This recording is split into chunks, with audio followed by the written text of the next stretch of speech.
Welcome to the Faith is Not Blind podcast. I'm very pleased to be here in Manchester, England, and my name is Sarah Devonier. We're trying to get some interviews from all around the world to get a broader perspective on faith. And here we are with Seth. We're really glad you're here. Seth, would you talk about a little bit of where you're from? He traveled a little bit to be with us today. I've lived here in the northwest of England for about 20 years. I live a little bit further north than Manchester, up in a town called Chorley, where the Preston Temple is located. And we've been there, as I said, for about 20 years now. Yeah. Will you talk about your beginnings and your sort of roots of belief? Where would you say that your belief was founded and started? I feel really fortunate that growing up, my parents were really open and very affirming of their conversion experiences. So we would hear really specific stories from both of them about their journey into the And were they both church. converts? Yeah. So in the late 60s, they joined the church independent of each other and then met probably about 2 years after my dad had joined. And they came in to the church, as I said, just independent of each other and with really quite unusual experiences. My father, my dad, was really beginning to question the meaning of his life. He'd had a difficult childhood, but he also had, I think, quite a natural faith in the possibility of his own potential. And he believed that he could achieve certain things. He went out and somehow found those opportunities. And was working in the fashion industry, working with some quite famous people, and began to feel quite disillusioned that as exciting as it was and as fulfilled as he was in terms of overcoming the adversity that he'd faced as a young man, it just wasn't meeting his spiritual needs. And so one day in London, he was standing or sitting close to the Albert Memorial looking at the statues of great figures, Shakespeare, Beethoven, all sorts of people that these models had been made of. And he asked the question, what made these people so great? And he recounted that he had this impression, a spiritual voice almost, that told him that God had made them great. And he seemed to have this conversation with this experience and asked God, where can I find you? And within a very short distance of that memorial were all sorts of different faiths and all sorts of different traditions. And he describes feeling almost magnetized to the Hyde Park Chapel, where he was engaged by some missionaries and devoured the message of the Restoration and asked to be initiated. He didn't really understand the language involved, but he was really, really keen to. He couldn't read, and he'd spent all night reading a book called Meet the Mormons, and really felt the Spirit influence him and teach him to read. He describes that the Spirit, the Holy Ghost, taught him how to read. And it was really quite a miraculous experience. And, wow. And so he joined the church. And so as a child, we'd hear this experience. And he was never shy. He's still not shy in sharing those experiences and more. And my mum was similar, that she was searching for some meaning. She'd kind of moved towards being agnostic. And then she had an experience where her faith was sort of, or her perspective was challenged, and she felt the desire and the need and the ability to give God the benefit of the doubt, and had a really profound personal experience, spiritual experience, where she became deeply and profoundly convinced of the reality of Jesus Christ and of life beyond the grave, and they again felt drawn to the church, and she was perhaps more circumspect and more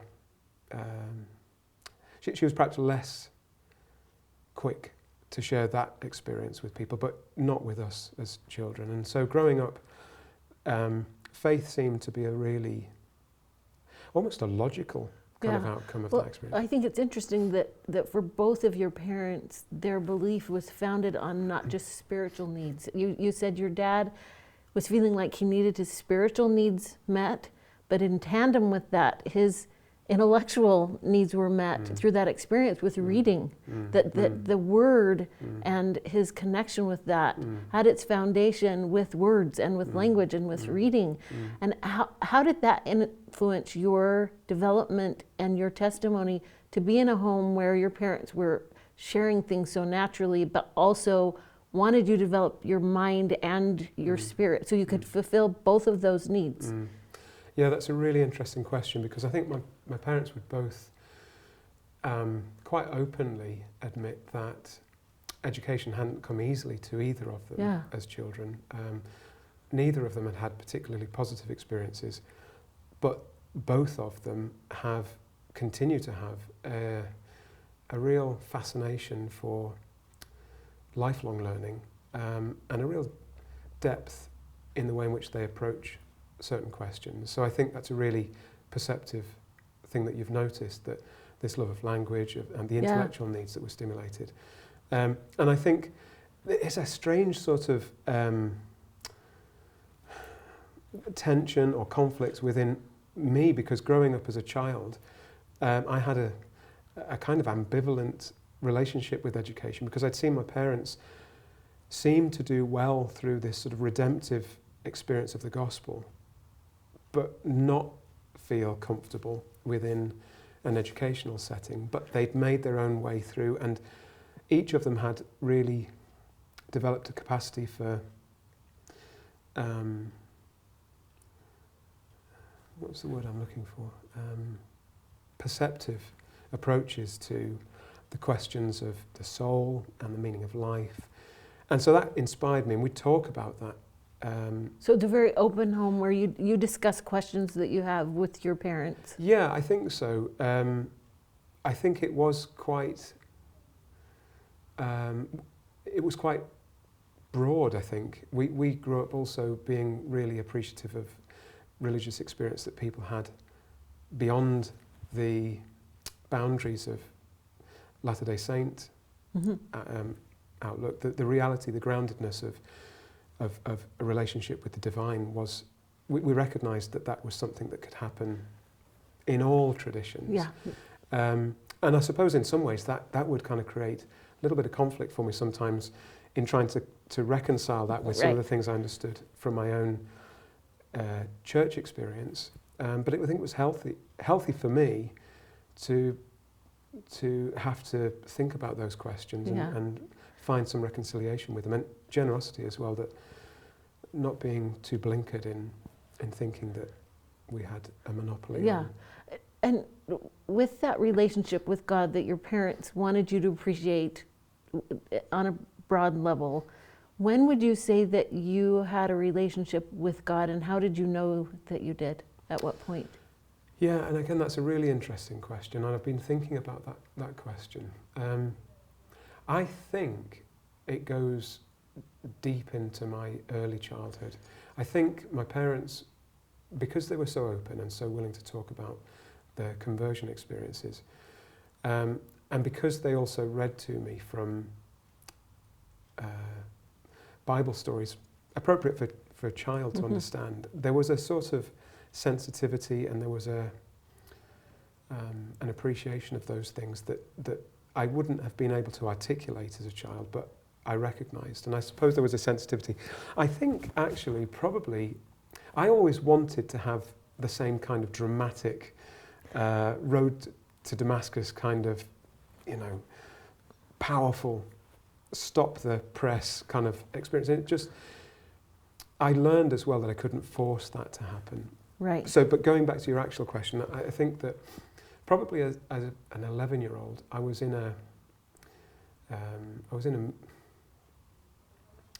a meeting where somebody was talking about the crucifixion of Christ and the resurrection, and I just felt as an 11-year-old this desire to start reading scripture on a daily basis. And it just, as a child, I felt this moving within me to do that. And I began this commitment to reading on a daily basis.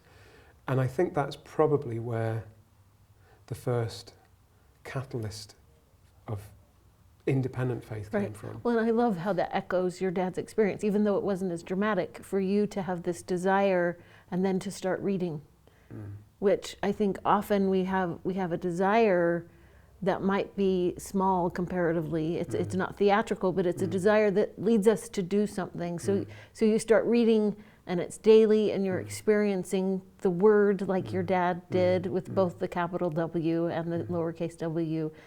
And so as you matured and developed and started to get ready to go on a mission, how did your testimony develop? I know that you said maybe it wasn't dramatic, and I think it's important for us to note it doesn't have to be dramatic. It can develop through these daily rituals of reading. Yeah, and I think for me it's been really important that it hasn't been really dramatic, because I think that the things that I really treasure and cherish within my faith and within my paradigm now of what religion means to me, or what my faith means to me, has been an accumulation of these quiet experiences. Yeah. And in some respects, they have become more important to me. They've become more robust, maybe. They seem to have more rigor. They seem to have more staying power. There was another experience that I had probably at about the age of 16, again, where I was trying to force this experience. I walked away from the house, went down into the woods. I tried to create this really sort of dynamic kind of location, environment. And I prayed. I asked for, I asked a direct question like my parents had been asking. And I just felt like nothing happened. And I felt really disappointed about that. And I felt discouraged. I felt a little bit disheartened. But as I walked home, this moving happened, and I had this thought, really, that I needed to practice the principles of the gospel more sincerely. And looking back on it, I believe that was the response to prayer. When I was quiet enough which was walking home. Exactly, yeah. When I wasn't so sort of worked up about having this dramatic response, I was quiet enough to hear it, and it. I don't think it's overdoing it to say that it changed me, and it changed the course of my life, that quiet response, because I began to experiment with the principle of brotherly kindness. Now, I'm the eldest of 8 children. So you needed a lot of brotherly kindness. Yeah, maybe I did. Actually, I really did. And I don't think that I've ever been, I think it's fair to say, I've never been a contentious sibling. But I think it's fair to say I was maybe passive, and I wasn't particularly outward in trying to make a difference to other people as much as I could have been. Anyway, I tried in a concerted way to practice that principle. I felt changed, I felt different, and there did come a moment, maybe not too many weeks, maybe not too many months, I don't remember exactly the time frame, but a really powerful personal experience where I did really feel a deep sense of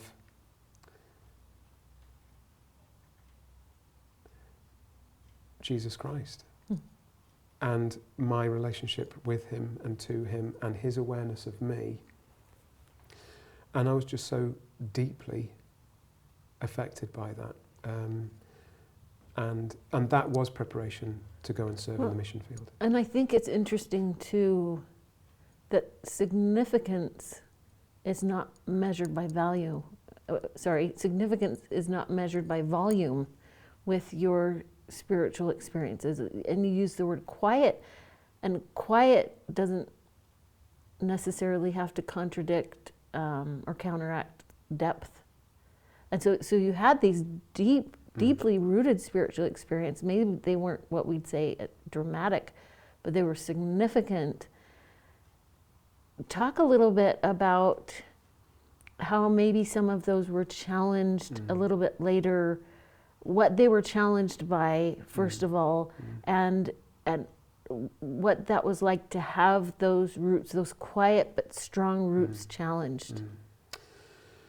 Yeah, so I think the challenges began, I was serving as a bishop of a relatively big ward, and I was also teaching and training missionaries in the missionary training centre. And at the same time I was trying to put right in my own life what I felt was a lack of education. I chose to specialise in LDS history, so really the 19th century. Yeah. And Latter-day Saint faith experience in particular, so the faith commitment. And I focused my first research around the very first Latter-day Saint mission to Great Britain with Heber C. Kimball, Joseph Fielding, and those first 7 missionaries that came over to Liverpool and Preston and began communicating the gospel message with people at that time. And what I was doing was looking into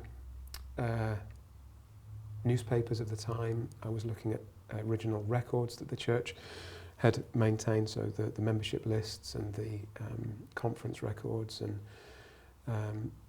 the writings of the missionaries of the time.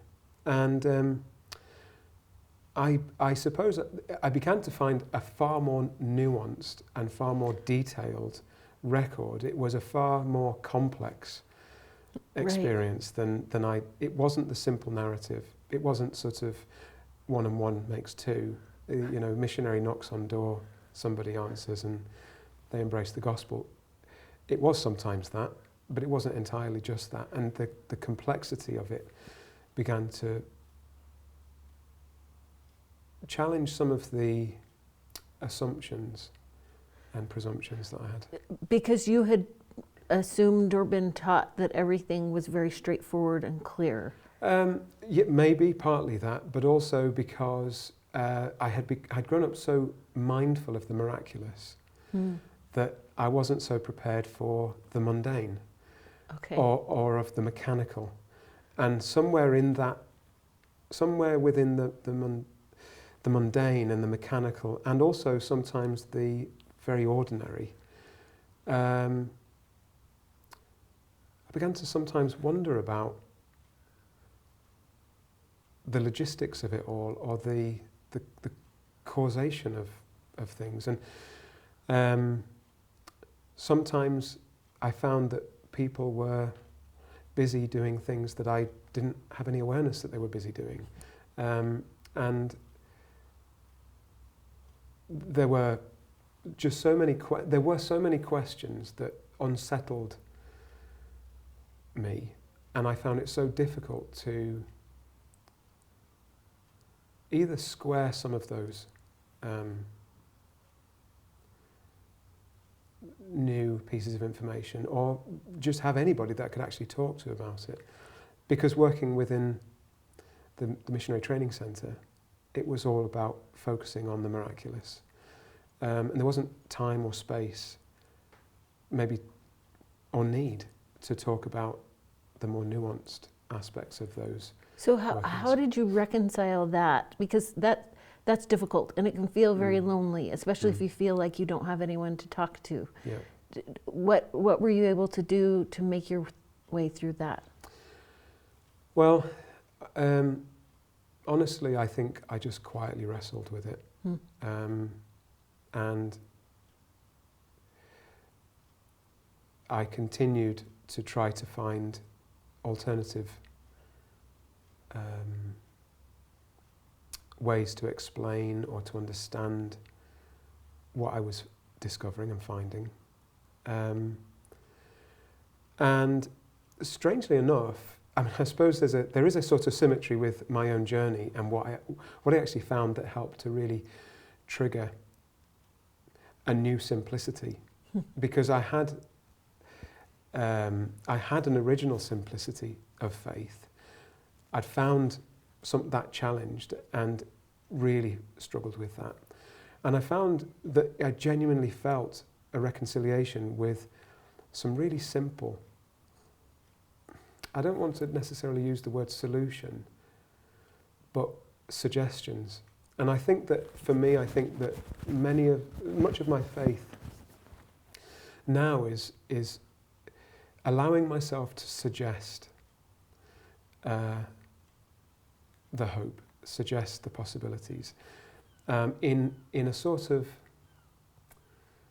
not inverted way, but in a sort of reflected way. You know, I've learned that it's possible to approach questions with the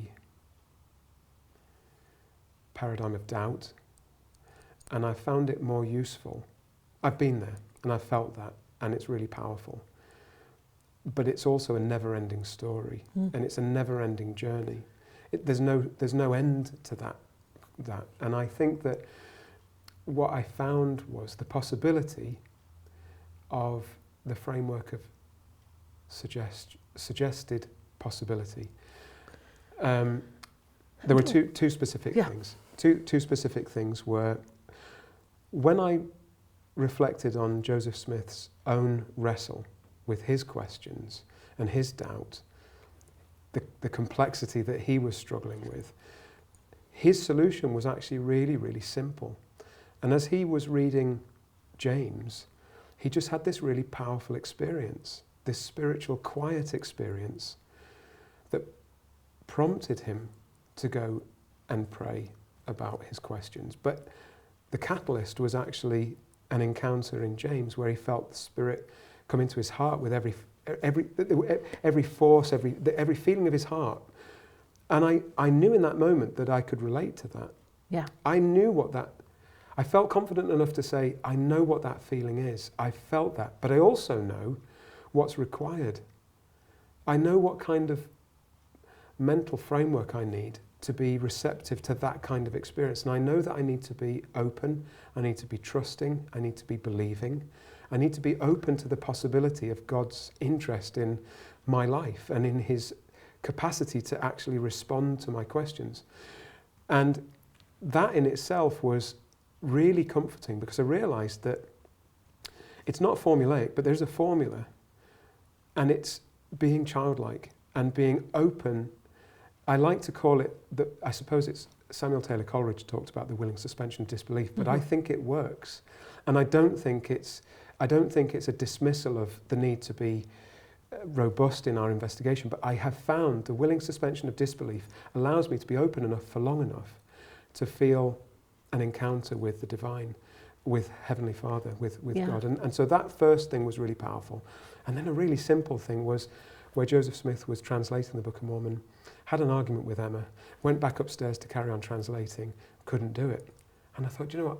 I know what that feels like too. I know what it feels like to feel spiritually orientated, to have a bad day, to get a bit grouchy with somebody and to lose that feeling. I know what that feels like. And so I know what it feels. And so that tells me that almost my baseline is that Joseph was really devout. He was really sincere. He was genuine in wanting a relationship with God. Right. And I can relate to that. And if that works for him, that's good enough. If that's good enough for him, then it's good enough for me, and I'll work with that. Well, and that devotion that you found, I think what an interesting perspective on Joseph Smith, that it wasn't just his first vision. Part of it was his attitude that led up to the first vision. And even if we can't have a vision, we can still try and echo that attitude.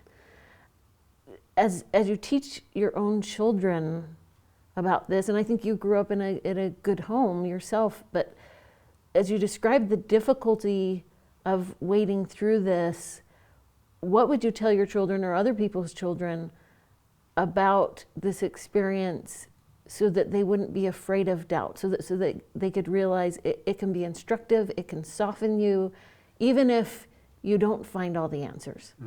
and I definitely don't. And I daily feel that. And I think that I have found a space. I think ultimately what I would probably try to say is that for me now, faith is the willingness to keep an open mind on what God intends for me, and not to decide ahead of time what he intends for me. And that allows me, and hopefully it allows my children, to remain humble to the possibility that God really does know the detail of their life and is interested in the detail of their life. And there will be questions, that there will be really difficult things to navigate. But that makes the decision to believe more meaningful, and it makes the experience of believing more meaningful. And I feel that I've, thankfully, and I think of it as, but for the grace of God, go I recognise that I'm not out of the woods. I'm not sure that any of us are ever fully out of the woods, but in some respects, being in the woods is what it's about. And the decision to exercise that faith and to remain open to the power that God has to influence our lives for good is the miracle. That's the adventure. Right, and that the miraculous was found for you in those divine details, that is a chosen miracle. It's your miracle, which probably is more meaningful to you than some grand thing. You remind me of a Gerard Manley Hopkins poem, God's grandeur, that glory be to God for dappled things, these little imperfections, these doubts that can actually help nourish us so that we stay in the woods. We don't try and get out of them necessarily. We appreciate them for what they are, and we can see God while we're even in the woods. Thank you for that beautiful experience. I really appreciate you sharing it. You're welcome, and thank you for letting me.